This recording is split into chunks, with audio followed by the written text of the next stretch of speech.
Kang kami papunta sa Ituma sa relief operation ng Helping Hands kay Riba ang Bicol Periodico Staff, nahiling mo yung sarungban na may nakatatak na Rotary Club of Lipa City na bound for Barangay Marambong Pandan.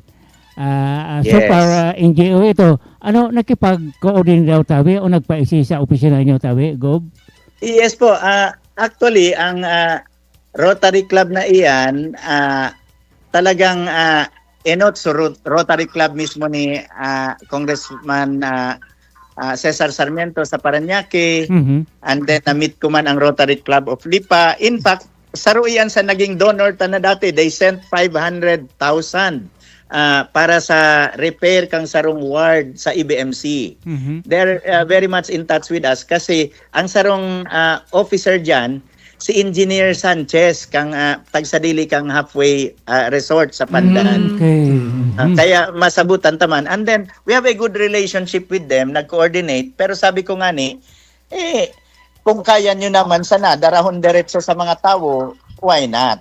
So, but we have good coordination with them, sabi. And we appreciate very much ang hero kang Rotary. Igwa pa ansinda ni mga mapaabot na grasya sa Catanduanes, sabi. In January, madara pa sila kung Cesar, and I leave it up to him to give the details ning mga para naman sa dialysis center sa JMA Hospital sa San Andres, no? So kadakol pa ning tabang tabi, even the JCI, Junior Chamber International, na nagkataon man yun yan, ang presidente si Mayor Paulo, digdi na gaaktibo man sinda. Even Mu Sigma, may paabot through the Tabang Catanduanes na mga tabang man hali sa Manila, no? Ang Mu Sigma is a group of doctors and mga medical professionals, mostly hari sa sa University of the Philippines Manila.